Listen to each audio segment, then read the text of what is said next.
two.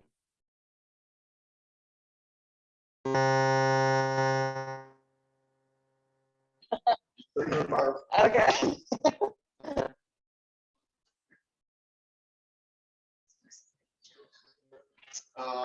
Like to roll call of the directors. Start. All right, Karen Knotek. Dave Toiler.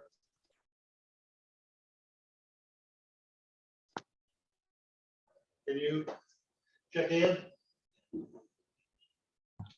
Don Easted.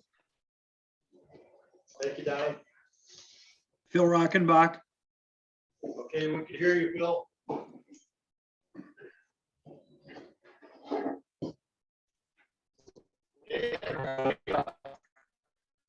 The board at least should have received a copy of minutes from July 11th. I entertain a motion to approve those minutes. Motion to approve. Second. Motion second. Any discussion? Additions, corrections? Not all in favor of approving minutes from the last meeting, say aye. Aye. Any opposed? And that motion carries. Announcements. There's another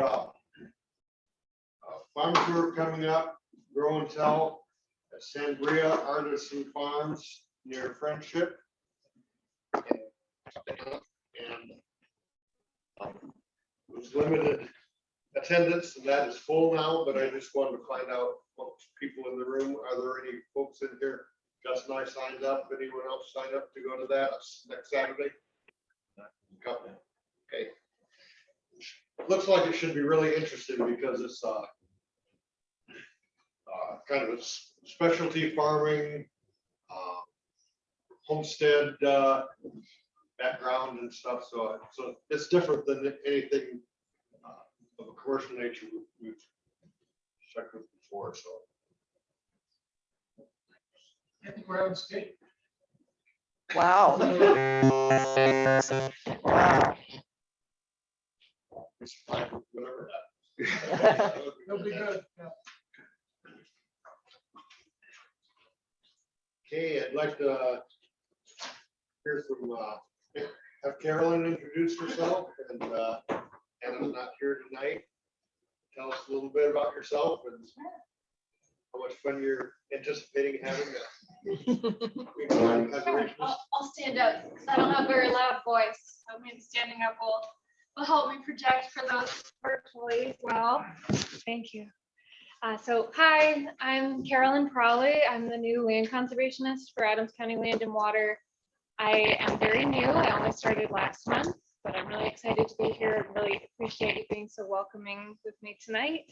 Coming to your meeting, it's a position that is new for me as the land conservationist. I'm not the county con, so there is a similarity in title, but my duties are different.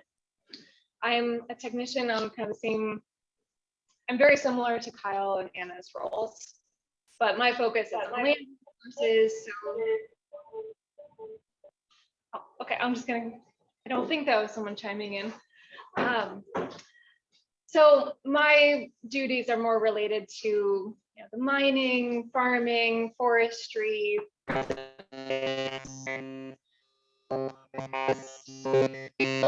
plants, animals. That's kind of my realm. My background is in ecology and writing. Over the last 10 years, I've been doing a lot of conservation work, mostly in New England, which is where I'm from. My bachelor's is from Wheaton College in Massachusetts, and my master's is from the University of Rhode Island, both in environmental science. And I've done the bulk of my career in New England and abroad, but I'm here in Wisconsin because my husband is from here. So we got married in June, moved out here, started this whole new chapter, and we're both really excited about it. So this is the work I'm passionate about. I'm excited to meet folks like you who are also passionate about this topic. I'm happy to answer any questions, but I also don't want to take up too much time. I know you've got a lot to do tonight. Any questions for me? Well, thank you, Carolyn. Good Well, to have you on board. yeah. We'll certainly do what we can to add to your workload. I do imagine you'll probably be communicating with Kyle and Anna more than directly with me, but you're welcome to contact me. We're happy to have you. Thank you. Thank you. Well, should I turn it over to you for Yankee Element? No, is that next? And Yellen is next. All right. I had 4th of July. I had gone for a vacation, so that's pretty good. Aside from that, I got back and hit the ground running, just finishing up surveying contacts. We had a ton of field work and participating with Farms of the Roche Cree work, so it was a little bit of a shorter month for me since I was gone for part of it. And then we've had a lot of field work that continues initiatives as are already existing. So we don't really have 14 Mile. I don't have too much new stuff or novel to bring forward. We did work on the Scarlet Huntington Lakeshore. That was some restoration work after the initial install. Muskrats had gotten their way with some of the shore. So we went in there and we reinforced it and replanted. And we got a new staff member, but I don't have, from our last meeting, I don't have any new interesting developments, as it were. I've just been out.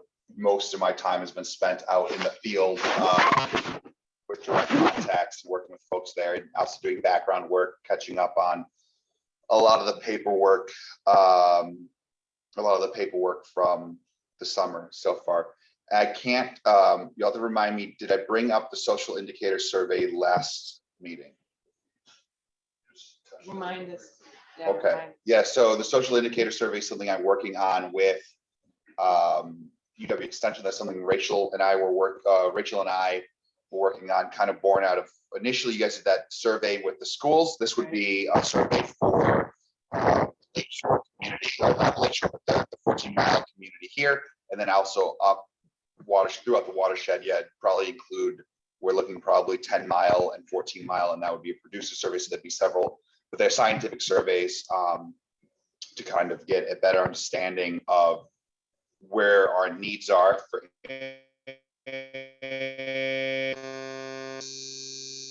of engagement and outreach. So that's something that's ongoing. Again, so it's a lot of continuing things that I've talked about in the past. So I had to go do midsummer revisits for the crop survey, since we've got 2 crops typically around here. So all the peas came off and all the beans went on, and now a lot of the beans are coming on. Second crop. So that's mostly what I've spent a lot of time doing, aside from just getting direct contacts with folks and bunches of training. I did get to go end of July, do a wetland delineation training out in Sheboygan. That was pretty good. And Carolyn's actually got a bunch of experience with wetland work and amphibians. So nice to add that to our toolbox. So does anybody work on cranberries? Specifically? Yeah.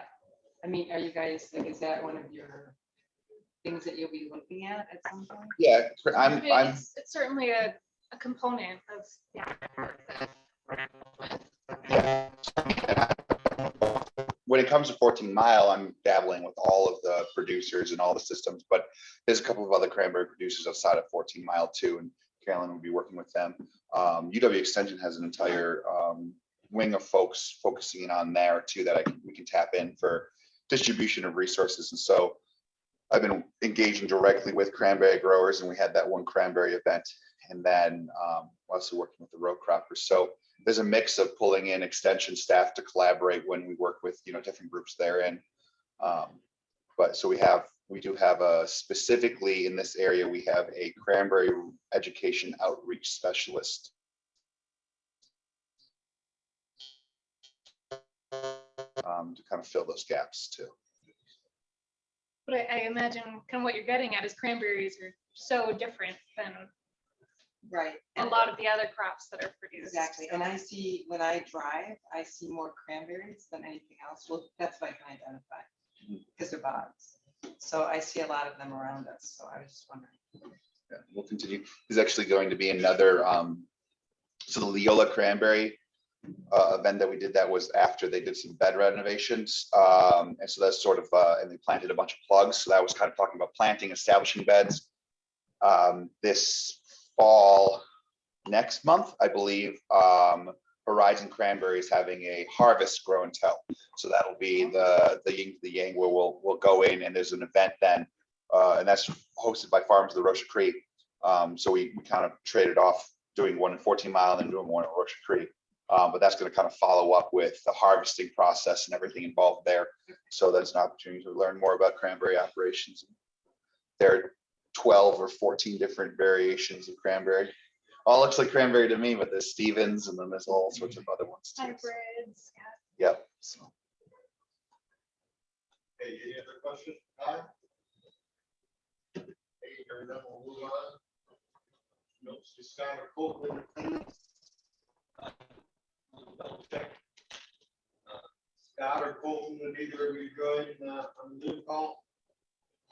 Let's see. Colton's out this week. Okay, we'll move on then. Karen, we got a whole bunch of stuff for you to go over. So we'll turn it over to you. Karen, you want the hockey puck? And just so you know. The conch shell? Just so you know, I have my son from Texas in town. Not that you care, but I have been focused on my son because I don't see him hardly ever. So it's been a big deal for me. So basically, we did not do the reasons, but one of them was the board member who would have done it became sick, so we couldn't do it. So we chose not to, and that's fine. I mean, we would like to do it every single Friday, but sometimes it's not available. But I would offer it to anybody here to attend with even one of our board members. So you don't have to be I've got the schedule too. right. Yeah, so we can fill in the blanks. Right now, we're looking like we're short on this coming Friday, which would be, you're up, is what I have here. Barb and. So it's this one. Bob and, wait, Phil. So we may not have somebody for Friday. I don't know what Phil's status is. Yeah, I can be there Friday. Good. So if anybody can do it with him, you can let us know tonight, or you can just email us. So, and again, nope, nope, just to give him a little break. So if any of you would like to attend, it's a great opportunity to talk with the community members, to find out where they're at, to learn about what we're doing. A lot of times we just talk to people about what they think about the you can just come and do it. So keep that in mind. Then on the 19th, we are short somebody because Dave will be doing it. So we would have to have somebody else. I think I have a dental appointment, so I can't go that day. But if somebody could, I could come after the appointment. I don't know how intense it's gonna be, but I'll try to be there if somebody else can be there. And then on the 20th, we're doing the Camelot Frolics. So I think you all know that that's a big event that we have on Lake Camelot. It's a lot of fun.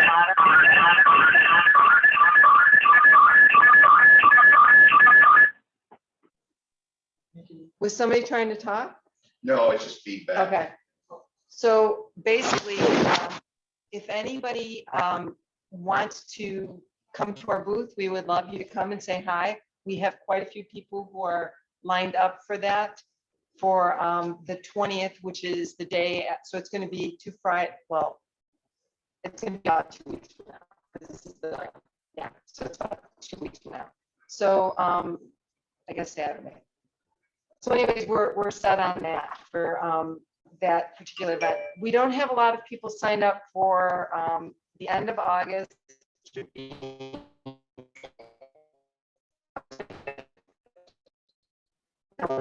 One person get I can't see.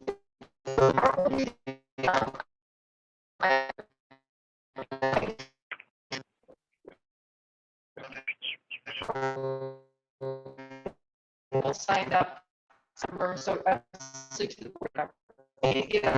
at least one Friday. No.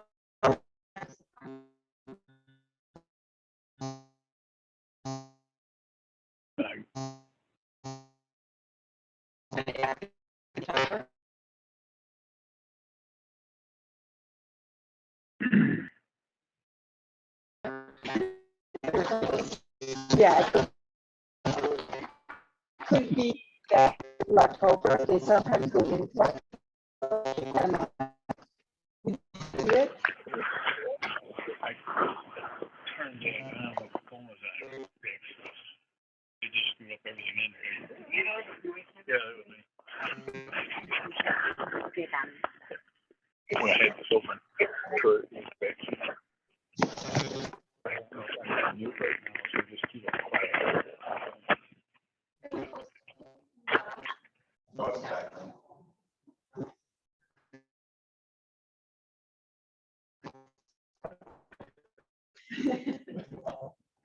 We're hearing some feedback from some people who are, I think, so is it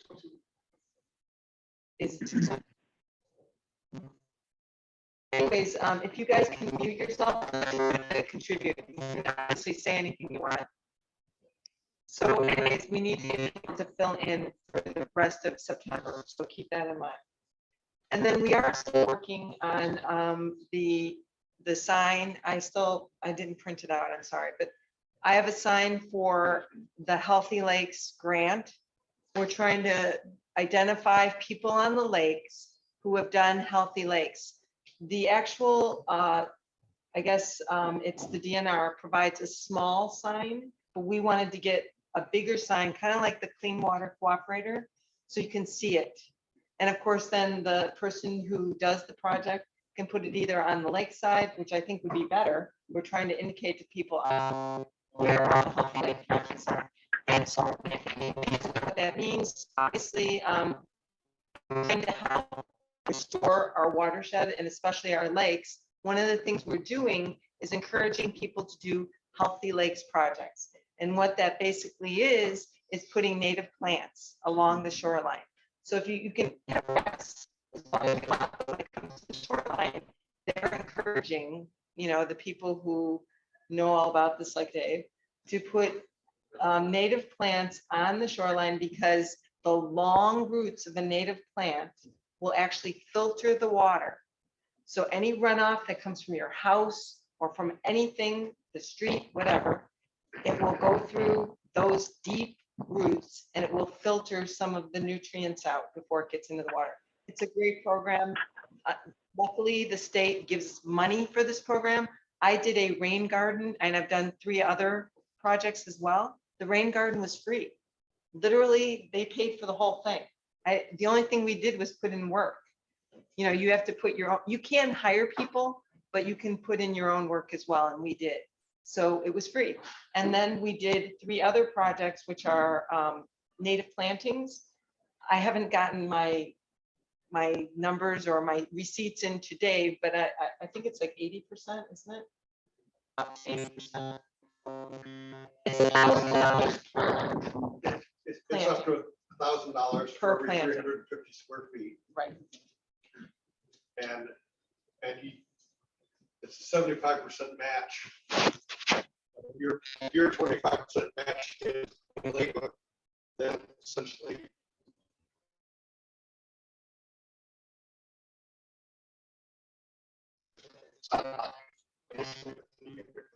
So it is a great program. Bottom line, to improve lakes. It's an easy way. It's beautiful. I don't know if any of you have seen down here. Those are lakes. So it's not like they're putting plants that don't flower, and they're very low maintenance compared to a lot of other things, including grass. So we're promoting that. The other thing we as, and I don't know, we're going to do this later, but Rachel, one of our advisors, and she did provide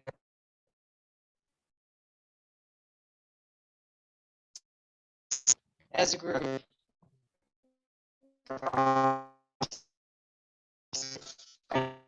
Okay, that's fine. I didn't see that. I guess we won't go over that now. One other thing I want, that is that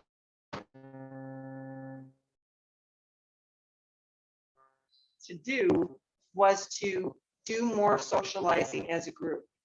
And that can be anybody who comes to the meetings. but as a group, we should do things that are fun instead of just always working hard like we do. So one of the things she suggested is that we take boat rides on the lake as a group. You know, maybe have a drink, have some snacks, whatever. So I talked to Gus, who I thought was gonna be here, but he's not. But anyways, he has graciously offered to provide the pontoon. All we have to do is decide when we want to go. So that's something we should all talk to as a group, you know, about as a group. And that's almost fits right in also to the, one of the education grant components, which is to develop a tour of Right, of properties that Exactly. display these practices. right. So that you get a map and you can do either a guided or self-guided tour. Right. Exactly. And that's what we're trying to do. So one of the things we're trying to do is, you know, when you say to somebody, do you want to do a Healthy Lakes project? They look at you like, I don't know what that means. So we have to, you know, literally show people what it means. And of course, if you go around the lake and you see a big sign and it shows a really beautiful shoreline, the first thing you're going to think is, I want to learn about that program. So that's why we're trying to get that going, so people can identify the good properties, not good or bad, but the properties that have done the work for a Healthy Lakes project, and then they too can find out on how to do that. Just so you know, Dave Trudeau is the coordinator of the program, and he is extremely knowledgeable. He knows everything there is to know about how to plant, where to plant, what to plant, when to plant, all those things. So you don't have to think about it. And Dave is also gracious enough to do the grant writing. So you don't have to do the grant writing. We don't expect our homeowners to learn how to write a grant. So that isn't it. Save your receipts. Yep, save your receipts.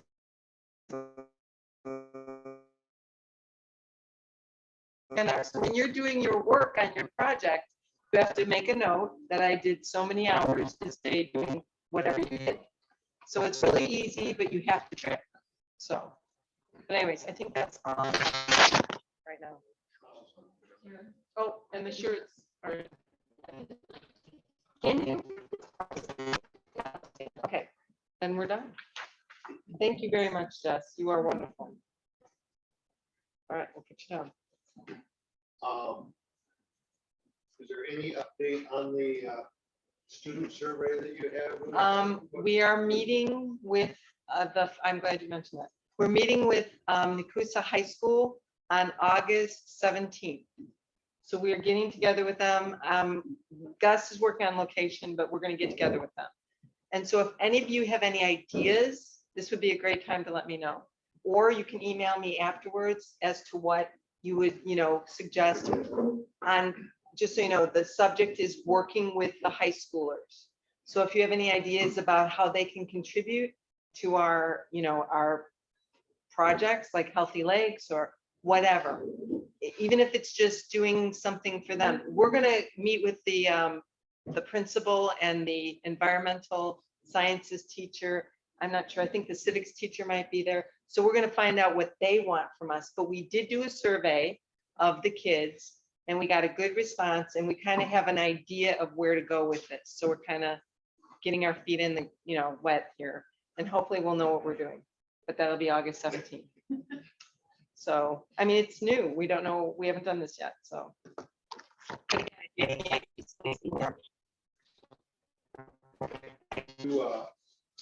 take a minute and show us a shirt. Yes.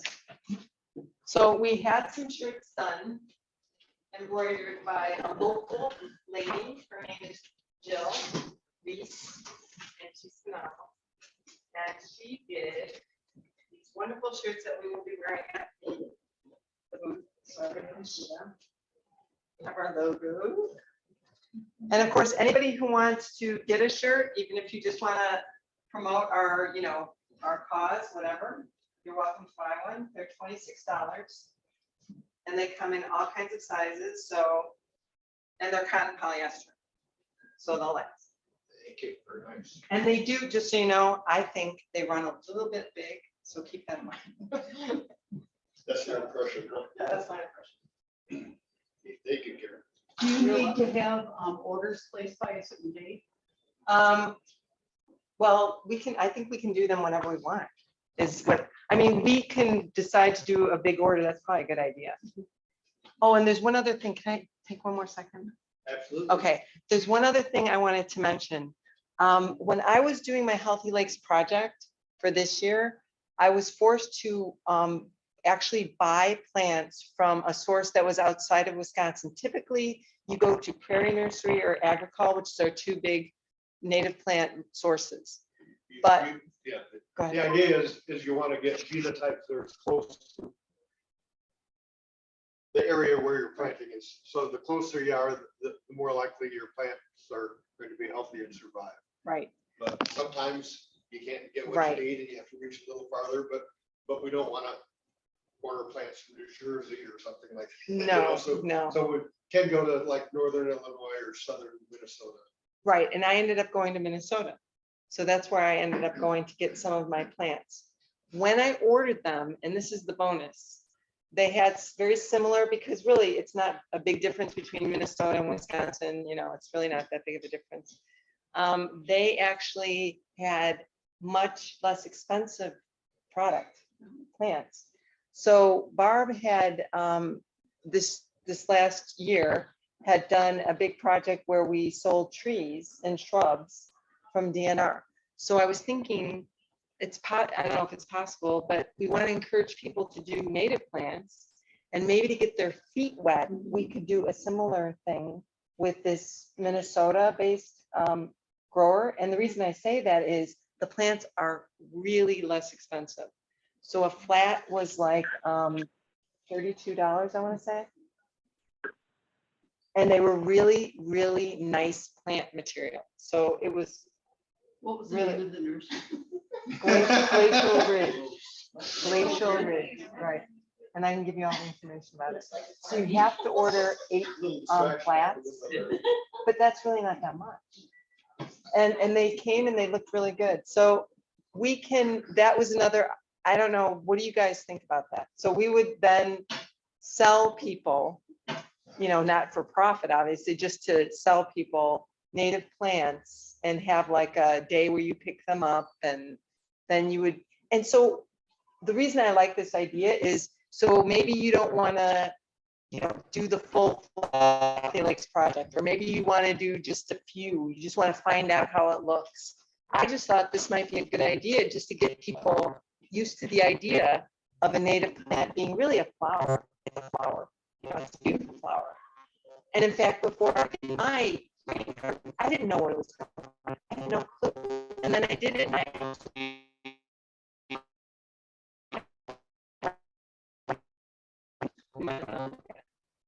Especially when you can do kind of like what we did with yeah, tree screen, right. ordering a bunch of, so we're not guessing what stuff people might be interested in. Exactly. And we might even think about, maybe you could mention this, but too, the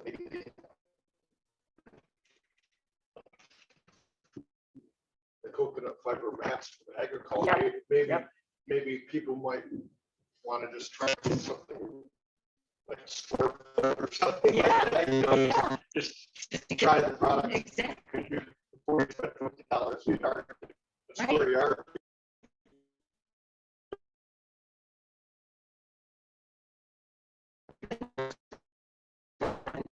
New product, vegetative mat.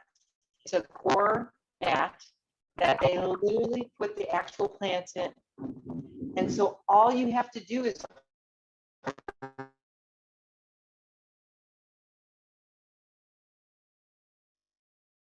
it took a lot of work.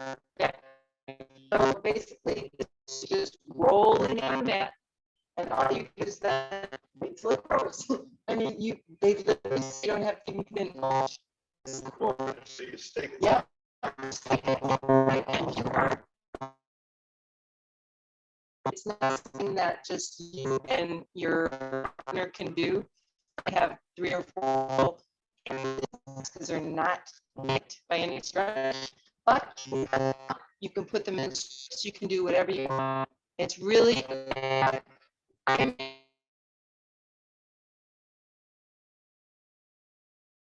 it is agricole. And I meet with the lady, one of the salespeople, and we are going to get a roll. We're gonna get a roll of it, short and showing our property over 10 years. We're gonna put it on somebody's property and see how it works. And then we'll tell people just how well it works. The bad news about the native vegetable mat is it is twice as expensive as buying plugs plants. So that is something another source.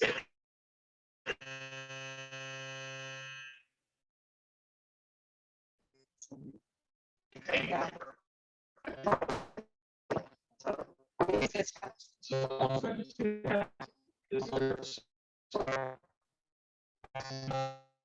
I talked to her and you tell her she said I talked to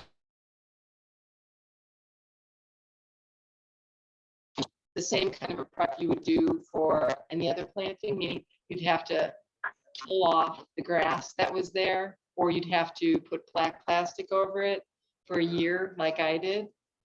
So it would be similar, but he did say that this doesn't like allow like grasses to go through as easily because it's core.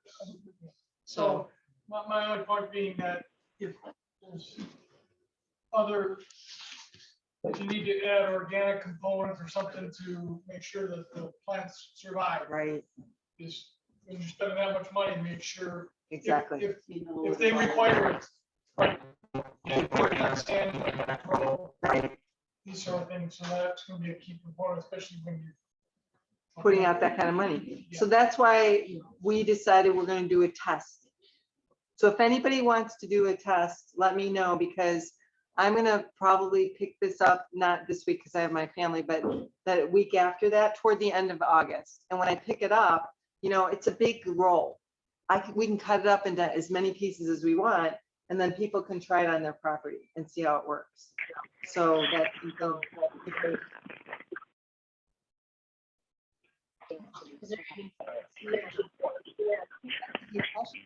I don't know.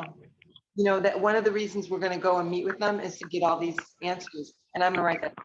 That's a great question. I just got a chat that said the audio actually gets worse when you hold on to the Oh, hockey puck. thank you so And I much. had Thank you so much. the wildflower maps, yeah, don't work. So that's Yeah. why. Well,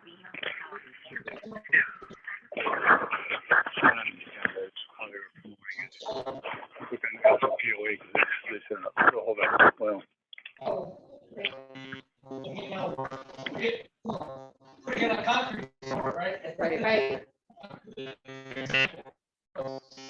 So. The pH level, whatever you're looking for it. Agricole has put guide on their website as to what prep is required. They have that there. The only other things I tell people is if you put it in your native plants and you want to have all the loop in here and you want to have your purple cone flowers over here and you know, if you want to group things by either height or by color or something like that, you'll need to get plastic plants. If you get the mat, it's going to look like a natural prairie because everything's in it. Right, and they do a lot of the work of doing your native planting is deciding where the plants go. I spent hours, no, I'm not joking, hours deciding where the plants go, because it's about sun, it's about moisture. It's not just, you know, you just don't stick them in the ground. You want to make sure they're going to work. What? The grade. Yeah, the grade, all that makes a difference. So, you know, it really is, that part was a little bit harder than I thought it was gonna be, but if, again, this native vegetative mat could be the key to all of this, because it's a lot easier in the long run. We hope. We're gonna try. Anyone on Zoom have questions? I'll make sure we get a chance for you folks to.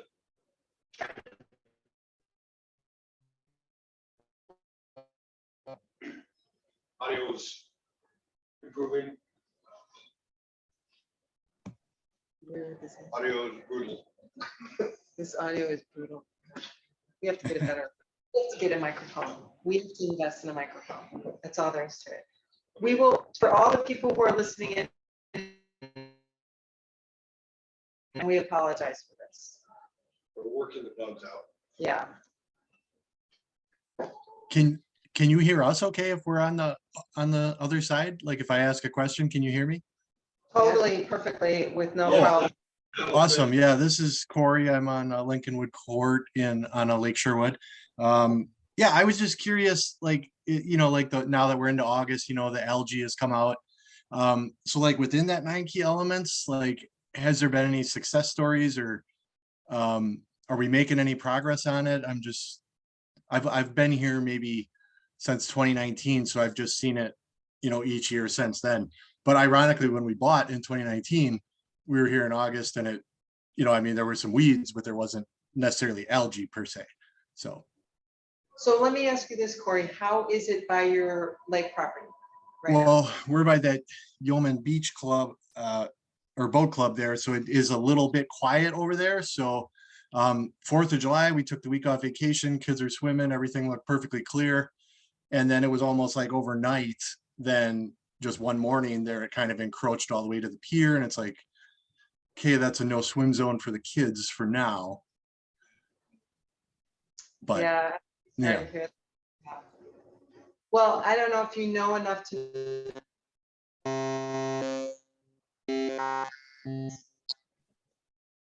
That the lake turns green toward the end of the summer. Did you know that?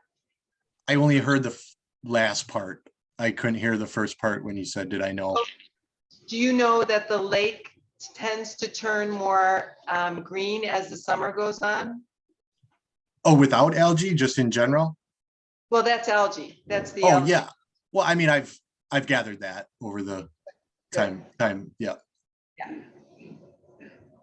So to answer the question about the 9 key element plan progress, so the 9 key element plan progress, our markers for progress aren't necessarily going to be that the lake doesn't have algal blooms. It's going to be stabilizing the system where we're at to stop it from getting worse and then making improvements. But we are looking at it is going to be a longer term process for that. There's so many there's a lot of factors that go into algal blooms, and even if you have the combination of weather factors can really push the lake over.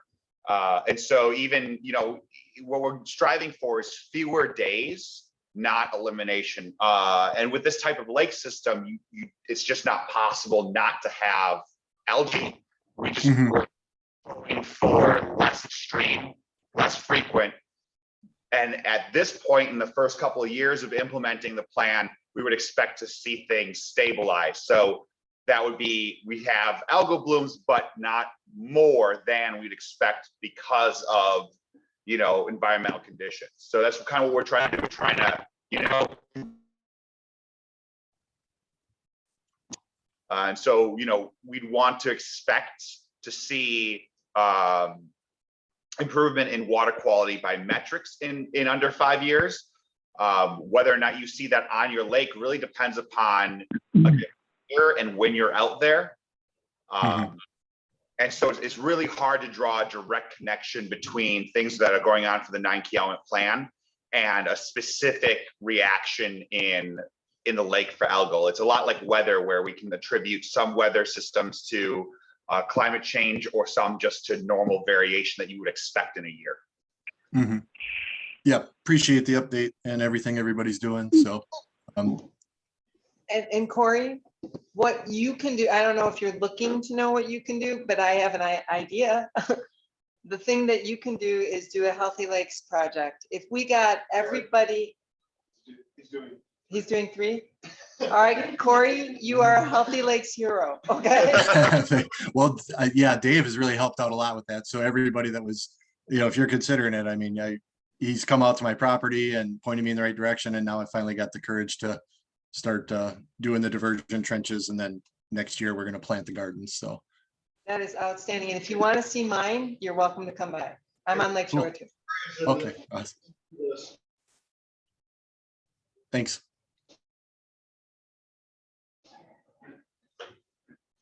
Okay, one other thing I wanted to just mention before we go on, publicity. We are using and trying to work out, having Zoom participation.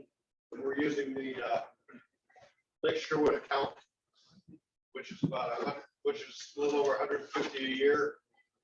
And normally it's used for a Lake Sherwood meeting, a Lake Sherwood committee business meeting, and then we're using it. So I'm proposing that we donate about $5 a meeting to Lake Sherwood. It's much cheaper than us buying an account for ourselves, and it's supporting people who support us. So if folks are in favor of that, I would entertain a motion to that effect. I'm in favor of it, 100%. Ms. John, Dave, I'll make a donation of $5 a month for the first year on a personal basis. But thank you to the 14 Mile Watershed Committee for continuing what you're doing. So okay, that's generous. wonderful. Oh my gosh, So thank you. Generous. Thank you, John. Thank you. So much. And we will keep moving to make this smoother and the audio better. And we will get a microphone. Yes. We need to get a microphone. Okay, moving on. Phil, can you hear us and can you talk to us about upstream testing and in-lake testing, where things are at from the July testing? Yes, Dave, I hear you pretty well, but people using that remote mic, not so well. Can you hear me all right? We can hear you fantastically. Yeah, we're all using the one remote mic and kind of trying to move it around the room, and that's where we're having issues. Well, yeah, it's kind of cutting in and out, but most of what you say, Dave, is audible. So Okay. I don't know. Anyway, I'll be brief here. We completed successfully all the July testing. I don't have results yet. As soon as I get July results, I'll put them on the website. The May and June results are out on the 14 Mile website if anyone cares to go out. It's under resources, water testing, and you can look at the data points so far this summer. We'll be testing in August on the 15th on the 3 lakes, doing the CLMN lake testing. On the 16th, we'll be taking a sample at the Sherwood Lodge Beach for E. coli. Get results from that several days after we do the test. And the upstream testing in August will be done on the 28th, which is a Sunday. I have one more thing to mention briefly. Dave Coiler and I spent some time out at the mouth of the 14 Mile Creek a couple weeks ago, looking for a potential site for doing flow and stream testing at the point where the 14 Mile Creek dumps into Lake Petenwell. We did find what we consider a fairly accessible spot just upstream of the bridge at County Z. And we'd like to consider adding that to our testing. But I think it's something that Dave and I will have to talk to Scott Provost about and see how he feels about it. It may add a little bit of time to the testing, but we'd like to substitute the testing we do at the Arrowhead Dam with at the new site that we've found, which would allow at least part of the year flow measurements to be taken, which we can't now take at Arrowhead. So we'll be following up on that and see if we can't amend the sites a little bit to get better data. That's Okay. all I have. Yep, I appreciate that. I mean, it certainly seems to make sense that if we're, testing what's coming into our chain of lakes, that we want to know what's coming out the other end before it goes into Petenwell, so that we can see what influence the 3 lakes have. Yeah. Have you gotten an E. coli result from July yet, Phil? Have I? Sure. I'd have to check. Did I forward it to you, Dave? From Anna? I couldn't remember having seen it, so that's why. I asked. I will check that after the meeting and let you know. Okay, I've got a Lake Sherwood meeting on Saturday. Okay, we'll get you a number.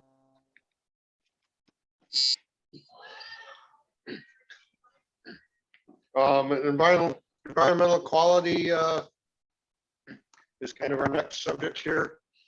Surface water grants. I'm working, recruiting people for the Healthy Lakes Grant Program. I've got, so far I've got 4 homeowners doing 9 projects. So we still got room we can do 25. House now, so we're a long way yet, so. There's a early deadline. I have to first put in kind of a pre-application. We haven't had to do that before, but this is the first time that 14 Mile is going to be the sponsor. So I need to do that, so that needs to go through Madison.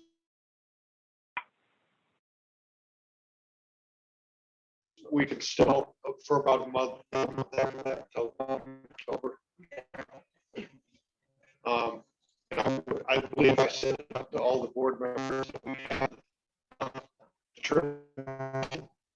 With that,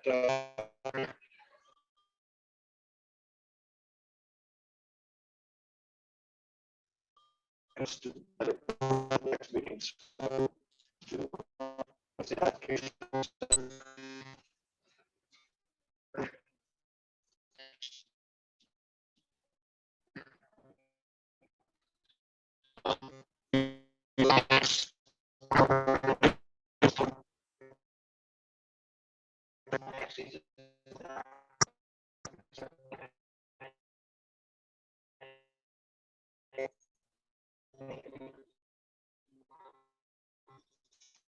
This is, I really want you guys, so can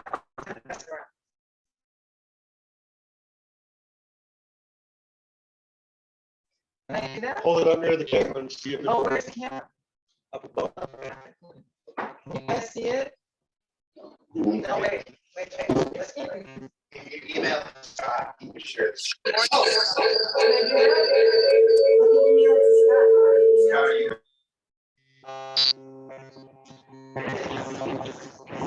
I can see it right there. Oh, you're getting closer. Okay, it's up there. So it's separates. Yeah, we can see that. Do you want me to send it to you, Scott?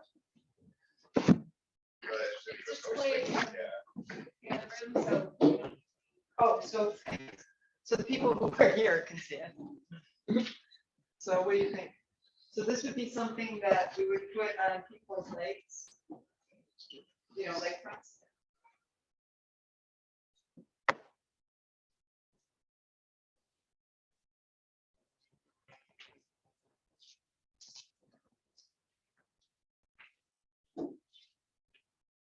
Got a little water drop there.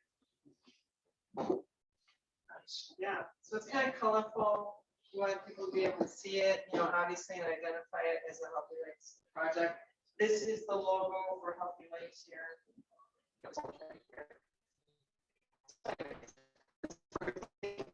Of course, you know, we can adjust and do whatever we want.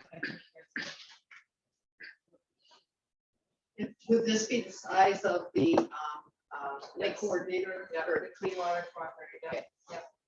And so, you know, obviously.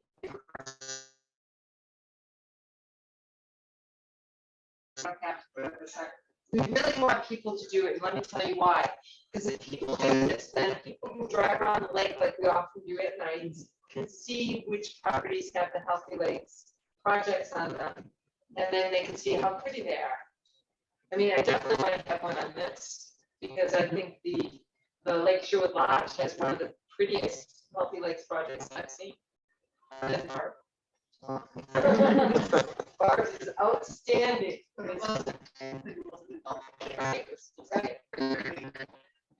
So you would get one because if you wanted to, because it is what we're trying to do.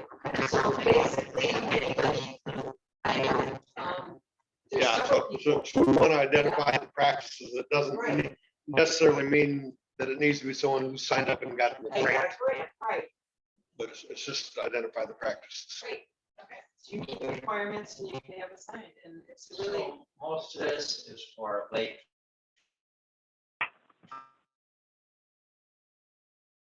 so if you're on a river I'm, or something, I'm neither, I'm okay. We're enough. some blocks off the lake. Well, we have a beach club.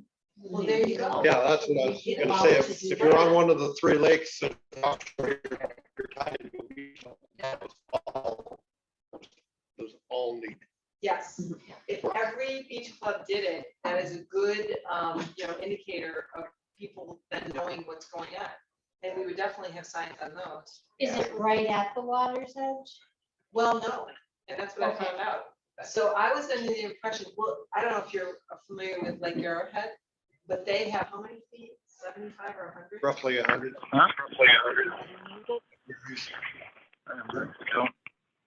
It's 100 feet or unmuted.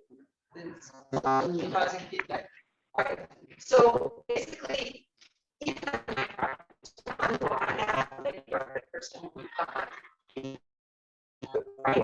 Water's Edge, because I had this pier that I did that was all legal, it was done with a permit, whatever. But anyways, I couldn't do it right at the edge. So what Dave informed me, which I didn't know, you can do it behind it. And actually, when I read the Healthy Lakes,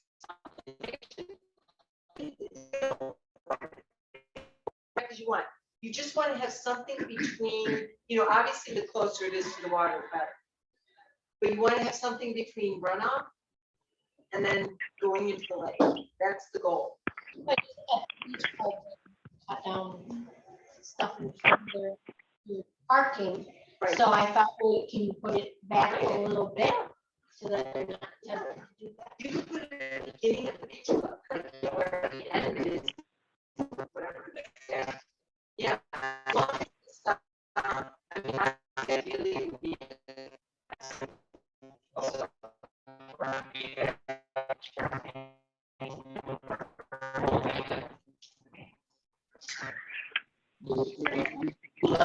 It happened to me, but I don't know that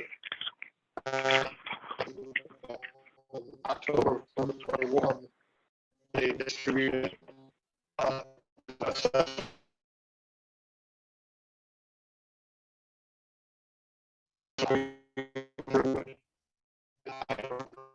exactly how the various associations, but here are the here, and so now let's get together. So they,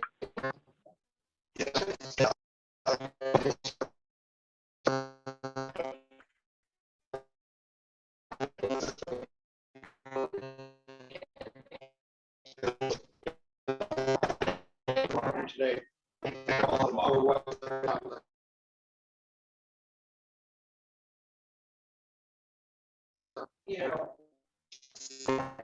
Make sure something. So. Yep, now- you need to work on getting some consensus for the practice you want. so if you guys, I don't know if you have meetings, I'm not sure how beach clubs work. Well, somebody brought it up in social medias, getting your beach club together for meetings, just about consent of, parking boats or, how you're gonna handle that, or who takes care of what. And I said, it's fine with me too. But I had already thought along those lines. Because we would be more than happy to come and present at the meeting and give as much information and hear, answer questions, whatever, we'd be more than happy to do that. Doing these projects as easy as possible. So if anybody has any ideas on that, please let us know. We will, institute those.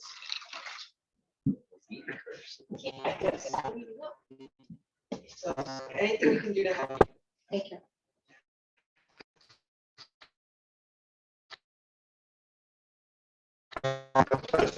The fertilizer thing. Those. And we have. All at the same time. And we will have at the Camelot. So.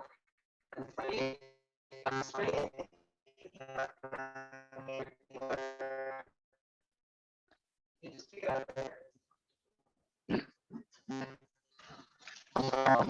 I Wednesday was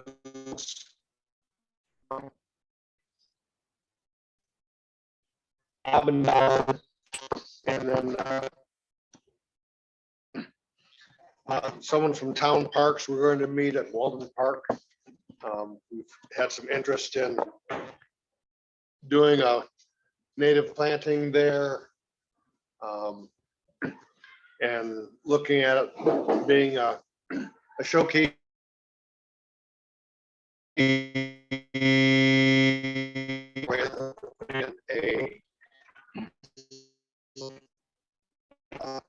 A canoe kayak trail launch.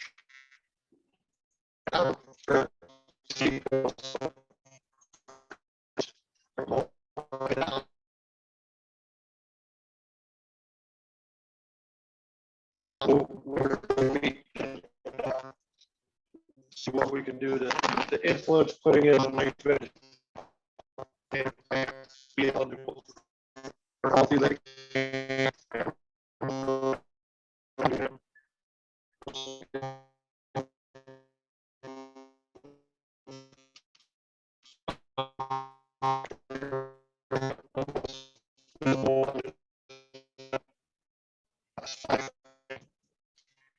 From what I understand, I think they did the damage. I think they've, They're doing the I damage. think they're contributing huge, Yeah. like a matching. Right.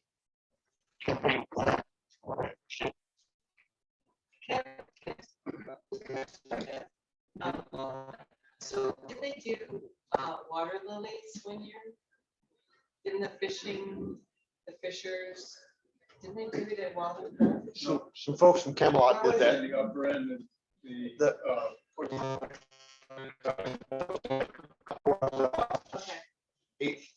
Eighth, Ball game, or- yeah. or, Was it by the Lake Camelot launch? No. yeah, it Well, was where that comes between the state land and the upper end of So Camelot. does anybody know if that ever panned out? Did Yeah. they got the lilies growing? Well, there was success, whether lilies grew or not. We planted a number of different species of aquatic plants. Okay. And I've been in there in my kayak and I've seen evidence of some of the stuff that actually took, if you will. That is wonderful. Well, So, and that was a partnership we had, just so. Was it fishers? What was it? What was the name? well, it was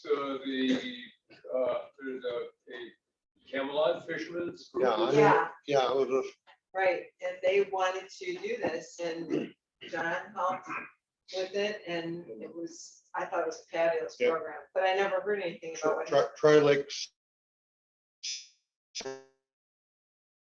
A little bit into their budget every year, Yeah, but yeah, I was really watching that because I thought if that takes off, it might apply to like the upper end, the no wake end of Sherwood too, but yeah.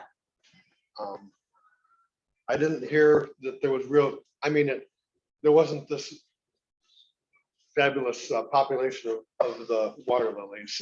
That's what I was kind of hoping for. It wasn't a major success. There was success, but it wasn't something that you'd say, wow.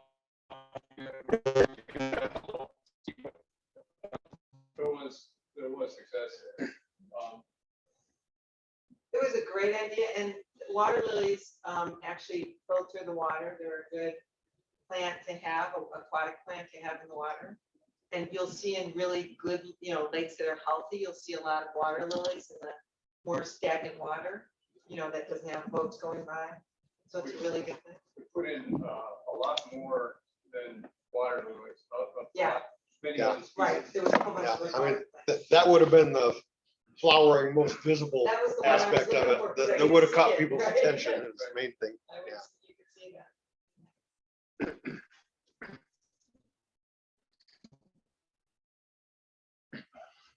Okay, thank you. Barb, can you and Phil coordinate and give us an update on? Yeah, defer to Phil. Oh, you're not gonna do. All right, I have just a brief report. Our bank balance, our current bank balance is roughly $11,300. Hasn't changed substantially over the last several months. And that's all I have to report on that. Okay, well, that was sweet. Yep. Okay, next is our partnership development. This is where I had, for lack of anywhere else to decide where to put it, and put in maybe some open discussion about what we might do to recognize the wonderful work done by our friend Rachel, who's left us Yes. from the UW Extension. So she went out to Nebraska and is working with the Corn Board on stewardship. Isn't it stewardship? She's the director of stewardship for the Nebraska Corn Board. So, and it's. With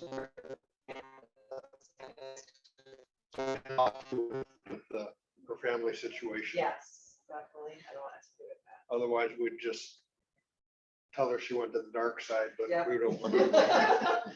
She'll make it better. Rachel, she'll make it better. They'll grow corn better than that and healthier for all of them.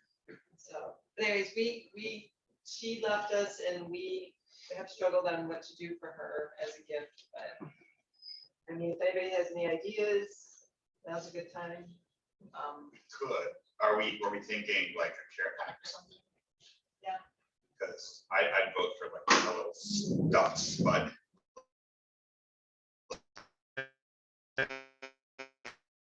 Corn and soybeans, so we just had a little produce. It's like, these grow on the ground too, don't forget.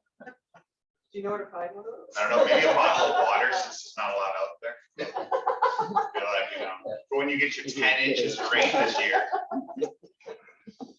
Actually, we should talk to you more about this guy. Carolyn, you I'm trying to think, yeah, someone who's just made a big move. What are her hobbies? Packing. She actually is a big hunter. She's a very big hunter and she.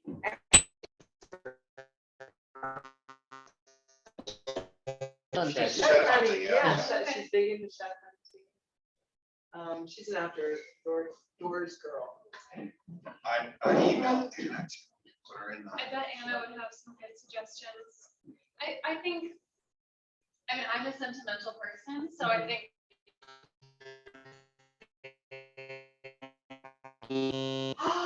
One of those. Great t-shirts. idea. That is a great. And maybe everybody could sign it or something. That is so good. Thank you, Jess. Did you guys like that idea? I mean, I think I it's a did. good idea. You know, a nice framed photo that you sign the back That of. could be nice. That's a great idea too. All right, well, we have to, so if anybody has ideas, please email them to 14milewatershed@gmail.com. That's our general email address, so everybody knows 14milewatershed@gmail.com. So.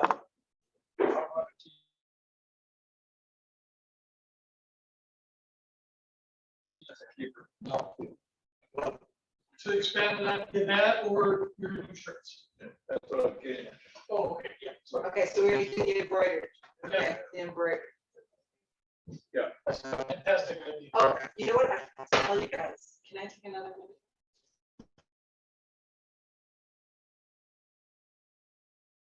And what he, basically we helped him, he's a soccer trainer. And he just bought a press, like a press for putting like screen prints, that's what it's called, yeah. And so he got a really good one. So I have been trying to encourage everybody here to go along with my idea of doing recycled bags and giving them out for people who donate at the, you know, the booth. And so, because it goes along with what we're doing, recycling, we want people to recycle.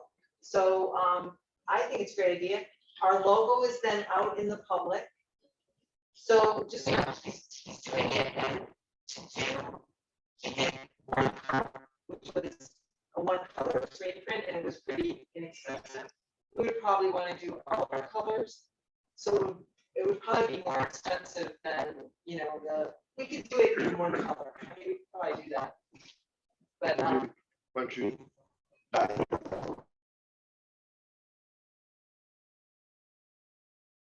can, because I know how to do it now.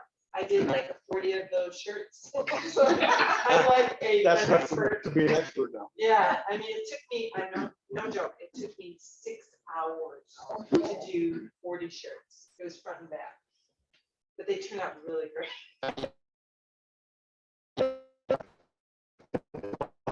Getting the lead on it. Uh-oh.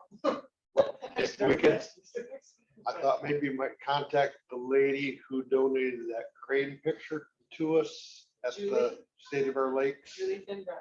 Yeah, and just see if we might commission just some kind of a local drawing that, you know, painting that represents our area. Yeah. I That do would be make stuffed great. potatoes, by the way. Oh, look at you, you found it. That is great. Can you send that to the 14 Mile Watershed at gmail.com? You can try. I don't know if you I can do can, that. I can screenshot it, but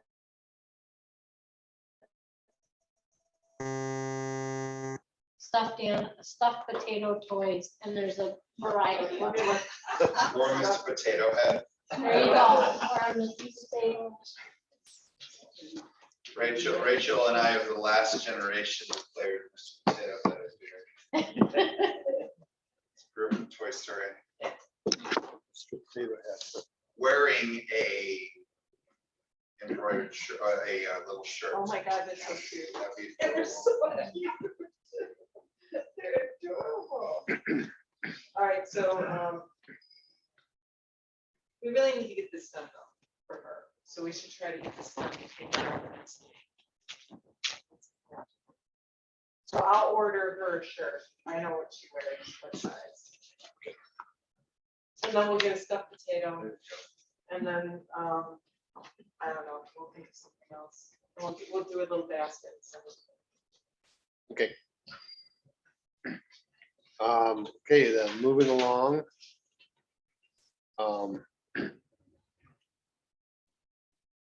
We are inviting Michael Parson from Wisconsin Geological and Natural History Survey, I believe is the S. That's Yep, mouthful. And he supposedly is back from Europe now. So our contact is kind of through Scott Provost, so we're inviting Michael to our next meeting, and then hopefully he'll be able to accept that invitation.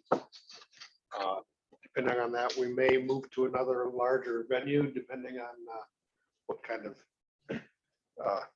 crowd we might expect for his work that he's doing. A lot of the groundwater nutrient testing and stuff up the watershed, and he's planning on building on that previous work, and now wants to be start testing for the next couple of years right near Owens Rock. So through the denitrification project. So yes. And that's to help, specifically part of that's to help refine the existing models and understanding we have of groundwater to more specifically this area, especially with the test of drainage that we have with the ditches. So that'll kind of be a localized refinement of existing models like were crafted back in the 90s and what was developed in Central Lake Study. So it's kind of building on that. And it should be a really useful asset to help narrow down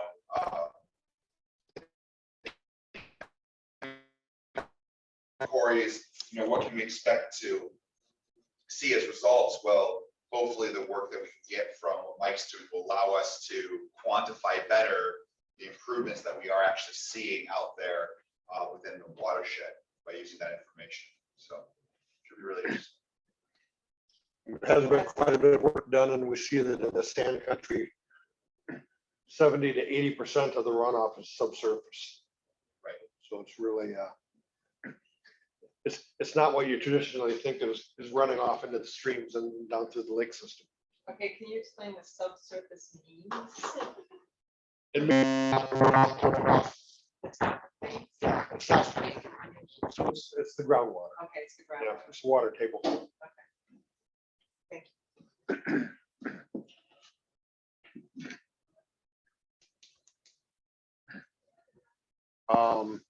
Just wanted to mention that since our last meeting, we did on a very hot day, but then we weren't dressed for it because then they had our event inside one of their big potato storage barns. It was about 50 degrees in there, about 95 outside. So we all. We were shivering in our short sleeves and shorts. That was a really good outreach event, learning how their potato operation differs from what we'd seen at Heartland Farms. And still a pretty big operation, but nothing like Heartland Farms. So it's more of a, more of a family operation there. Their acreages is measured in hundreds of acres rather than thousands of acres. So.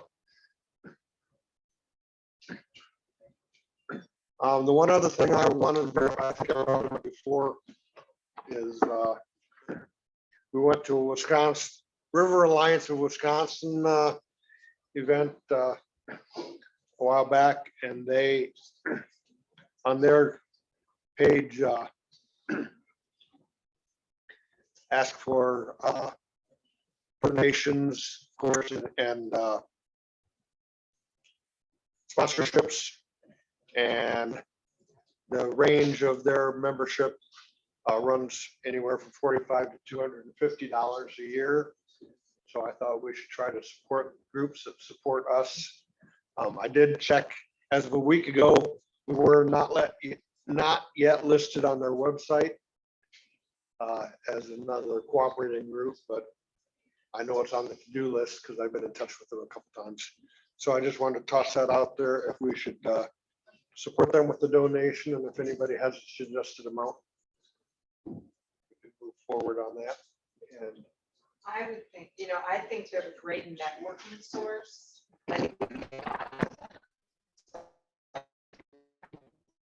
Because I really think we can get a lot of, advisors from them. I think we should do 250. I mean, I think we should support them completely. It's a really good group. We spoke with them at what was that thing called? River Rats? yeah, River Rat Chat. River Rat Chat. And they were wonderful. These people are so advanced when it comes to working on, water issues and all that. They really know what they're talking about. So we can get They're a lot out of statewide them. group. So it's all about finding out what works for some groups, and then we can take it to our group and, work with them.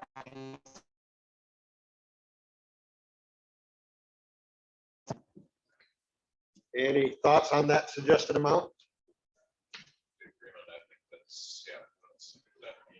Big expense at all. Would you like to put that in the form of a motion then, Karen? I would definitely like. How do I say it?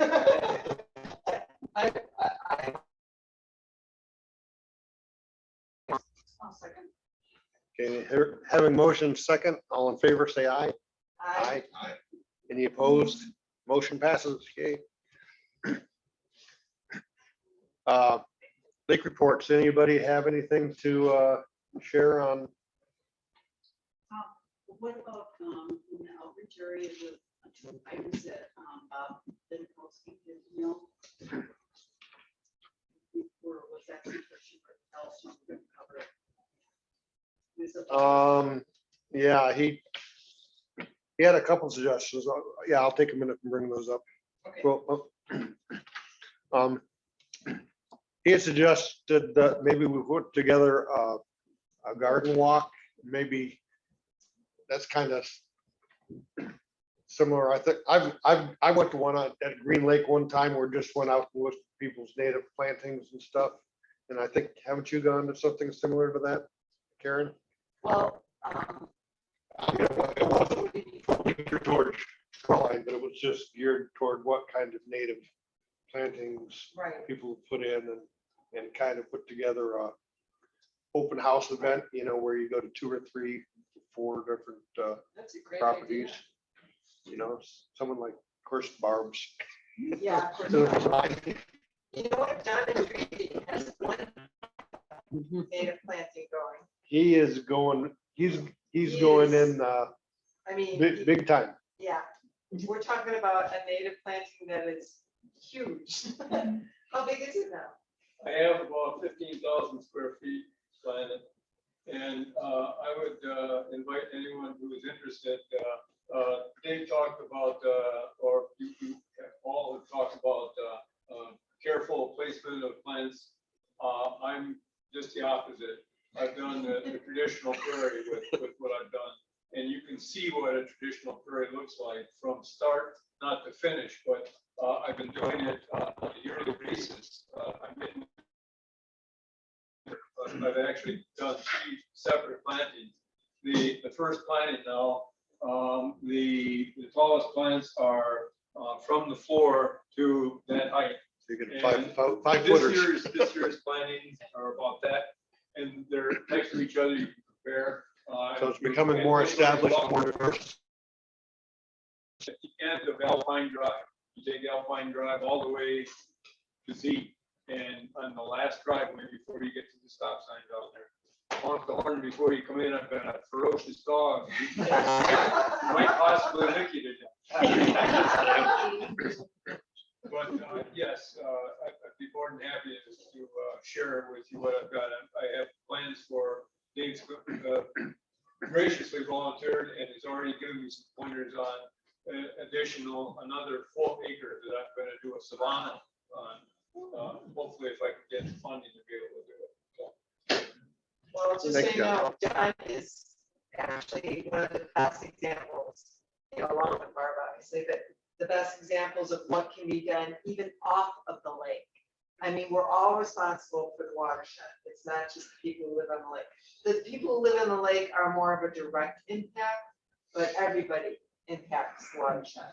So don't think that living off the lake, you know, allows you not to do the right things, because we all need to. Well, do the right you're also benefiting birds and pollinators and Right. everything like that too. So it's not just about water quality when you're looking at native plantings. So. And just so you know, we just lost, or we just put the monarch on the endangered butterfly list, which stinks, but, and that's milkweed. It's a gorgeous plant. It's beautiful. That's something of a misnomer, by the way. The international lobby has done that dangerous thing as far as the status of the monarch butterfly. It's not as bad in North America as the rest of the world seems to think. Well, that came out, I didn't go into the details, but I saw that was like international endangered species list or something like that. It's not the US. Nature, IUCN, International Union for Conservation of Nature, has a separate list than like US Fish and Wildlife keeps a threatened endangered species list. So they have nothing to do with one another's Right, listings. that's what I was getting at. Thank you. So But we are. it's not that they're in good shape, Right, but we they're are not. losing bees, you know, we're losing a lot of pollinators, so. And that's what else. You wouldn't know that by our yard, but yes, we are. Well, good for you, then you're doing everything right. But there you go. That's a good indicator. Yeah, John. Dave, I have one thing that I'd like to share with the group, if it's appropriate at this point. I've had some conversations with the head of the Wisconsin Potato and Vegetable Growers Association. And I really don't want to get into this thing too deeply, but as a little bit of a, I don't know how to put it. I don't quite know how to put it, but the conversations that I've had, this is Thomas Houlihan, in case, and I know Scott knows, and some of the other folks that have met. He's a very powerful individual. The WPVGA is one of the biggest lobbying groups in the state as far as ag goes. The conversations that I've had with him are in regard to water quality.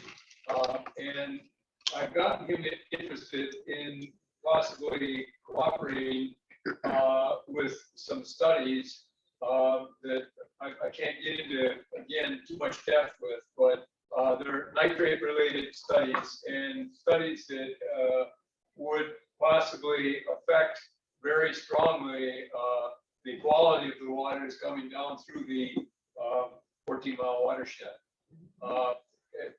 Again, because there are some other very sensitive people and people that are very deeply involved in this thing who are not here.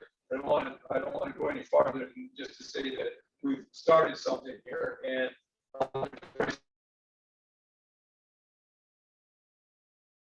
with the potato growers, both their science group and their legislative group in the next upcoming months about some cooperation on water quality projects. So just to say that there's some stuff going on upstream also. At this point,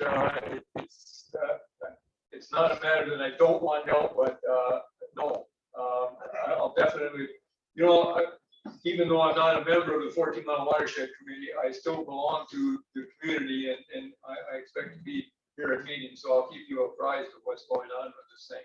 Thank you so Yep, much. we appreciate that. Thank you so much. Are you still serving on the county drainage board as well? Yes, I am. So Yeah. John has a lot of insight to give us Yeah, from his work, from his tireless work on that board too. So, absolutely. Absolutely. Dave?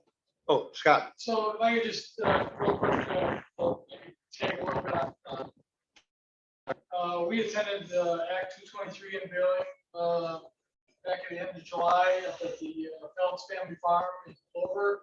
That's legislation that got passed. Both sides came together, governor signed it. In that is the nitrogen optimization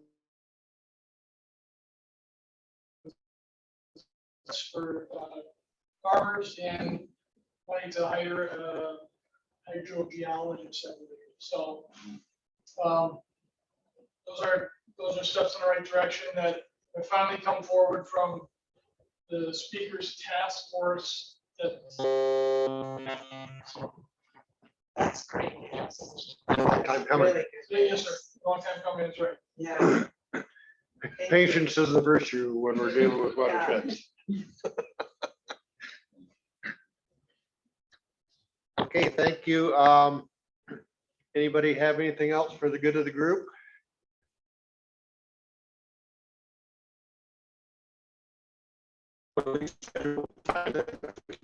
Second Monday is on the 12th of September, 6 o'clock, same place. If we change venues for some reason, we'll get that information out.